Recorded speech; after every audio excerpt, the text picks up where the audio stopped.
kota Jakarta genap berusia 493 tahun atau 332 tahun lebih muda dari kota Banda Aceh atau 805 tahun. Masya Allah. Ibu kota negara Indonesia itu didirikan oleh seorang putra Aceh bernama Fatahillah. Wow, Masya Allah. Allahu Akbar. Yang ternyata kontribusi Aceh untuk RI bukan hanya menyumbangkan 2 pesawat terbang dan kapal laut sebagai modal awal Indonesia ketika baru merdeka. Nih, sejarah lagi nih yang harus kita ketahui nih. Wallahi, ya. Gue baru tahu nih. Ini. Deka atau bahasa Pase yang dijadikan lingui franca, tapi juga mendirikan ibu kota negara ini. Masya Allah. Nama Indonesia masih ada, pada dunia internasional juga disuarakan lewat suara radio Rimba Raya, yang saat itu Indonesia sudah dikepung kembali oleh Belanda dalam agresi kedua. Belum lagi putra Aceh, Markam menyumbang 27 kg emas di atas puncak Monas, yang kini jadi kebanggaan kota Jakarta. Masya Allah, luar biasa. Bahkan Aceh juga menyumbang hasil gas alamnya selama puluhan tahun untuk pusat yang dikembalikan ke Aceh hanya 0%, meskipun sudah ada undang-undang bagi hasil 70 untuk Aceh, 30 untuk pusat. Undang-undangnya sih tinggal undang-undang ya. 70% untuk Aceh, 30% untuk pusat. Tapi pada faktanya dan pada nyatanya bagi hasil 70 untuk Aceh, nih, 30 untuk nih. Alamnya selama puluhan tahun untuk pusat yang dikembalikan ke Aceh hanya 0%, meskipun sudah ada undang-undang bagi hasil 70 untuk Aceh, 30 besar untuk pusat. Dalam referensi lain, kota Jakarta didirikan pertama sekali oleh Ahmad Fatahillah, putra Aceh asal kerajaan Pasai, Aceh Utara, yang hijrah ke Tanah Jawa pada awal abad ke-15 Masehi. Masya Allah. Kedatangannya ke Jawa ketika itu disambut oleh Sultan Demak, Pangeran Trenggono. Atas dukungan Sultan Demak, Ahmad Fatahillah berhasil merebut Sunda Kelapa dan Banten dari kerajaan Pejajaran yang bersekongkol dengan Portugis. Masya Allah. Iya sih memang. Pas mendengar cerita juga gitu dulu. Ya, kerajaan Pajajaran itu kerajaan nih. Ini kerajaannya. Mana sih? Nih, nah ini di belakang gue nih pokoknya nih. Prabu, ya. Ya pernah begitulah gitu kan. Tapi iya nggak terlalu panjang gitu ya. Makanya ini ada sedikit konflik juga gitu kan dulu. Antara kerajaan Pajajaran, ya kerajaan kebanggaannya orang-orang Sunda gitu. Masya Allah. Udah, nanti kita bahas, nanti tenang aja, tenang. Penyerangan Fatahillah ke Pajajaran memperoleh 2 kemenangan sekaligus. Selain berhasil merebut Sunda Kelapa dari kerajaan Pajajaran, juga berhasil mengusir Portugis dari Sunda Kelapa, daerah taklukannya. Atas kemenangan inilah, pada tahun 1527 Masehi, Fatahillah diangkat menjadi Bupati Sunda Kelapa oleh Sultan Demak. Dalam tahun itu pula, tanggal 22 Juni 1527, Fatahillah mengubah nama Bandar Sunda Kelapa menjadi nama Jayakarta, yang kemudian disingkat menjadi Jakarta, yang mengandung makna kota kemenangan. Ketika Fatahillah diangkat menjadi pimpinan, itu namanya Jayakarta, dan disingkat menjadi Jakarta, yang artinya pimpin kemenangan. Apa tadi? Ana lupa.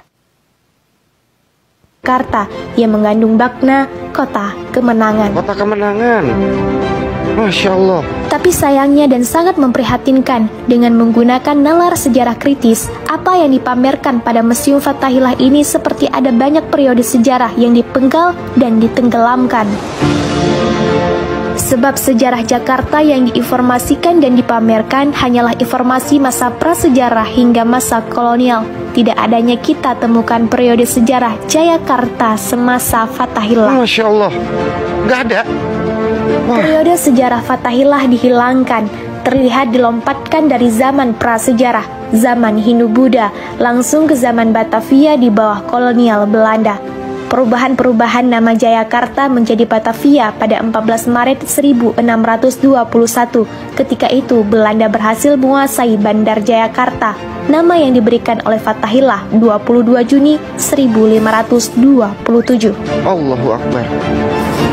Penamaan Batavia oleh Belanda untuk mengganti nama Jayakarta adalah untuk mengenang suku Batavia, sebuah suku tertua di Belanda yang terdapat di lembah sungai Rhine yang dianggap sebagai leluhur orang Belanda.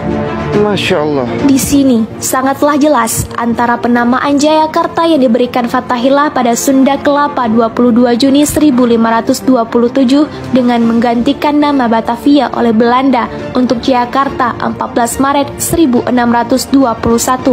Berarti selama 1 abad sejarah Jakarta dipenggal ceritanya dari sejarah Fathahillah. Hilangnya satu babak periodisasi informasi sejarah Fathahillah di Museum Sejarah Jakarta itu. Berarti sekaligus menghilangkan informasi sejarah peranan Fathahillah sebagai pendiri kota Jakarta yang berasal dari Aceh. Memang kita tidak tahu apakah ini sengaja dihilangkan. Satu-satunya hal yang jauh lebih mengejutkan daripada kebenaran itu sendiri adalah kebohongan yang digunakan oleh orang-orang untuk menutup-nutupi yang benar, dan kebenaran akan selalu menang dengan kebohongan. Saya Al-Munadia, sampai jumpa di episode kedua. Masya Allah. Sampai jumpa.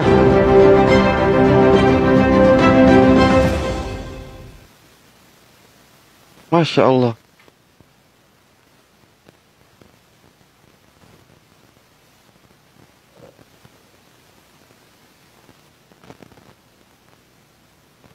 Gak bisa ngomong gue.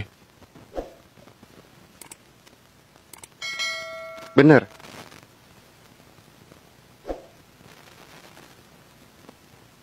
Miris. Sedih. Kecewa. Marah. Nggak tahu harus kayak gimana.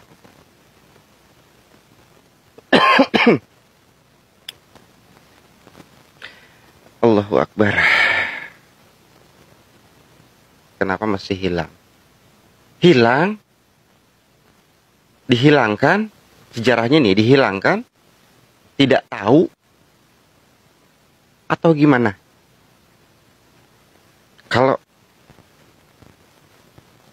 Kalau untuk mendengar cerita tentang putra Aceh, Fathahillah ini pernah menyerang, kalau kita tarik ke belakang ya, menyerang kerajaan Pajajaran.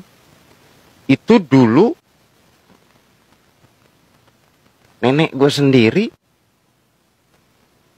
pernah sedikit cerita.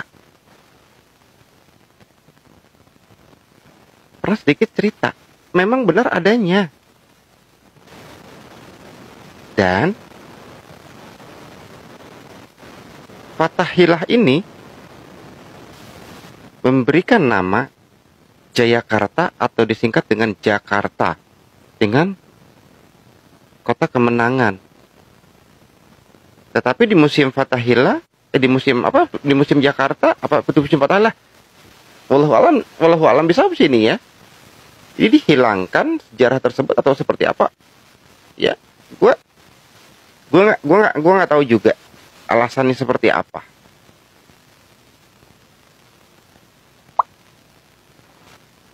Tapi memang lambat laun sejarah yang hilang atau sejarah yang dihilangkan dengan sengaja itu lambat laun akan muncul, akan naik. Karena memang benar yang dikatakan tadi oleh adminnya Mualim TV ya, Mualim TV tersebut. Kemenangan akan timbul karena ya ibaratnya seperti apa namanya, memberantas atau menumpas yang namanya kebohongan, ya seperti itulah.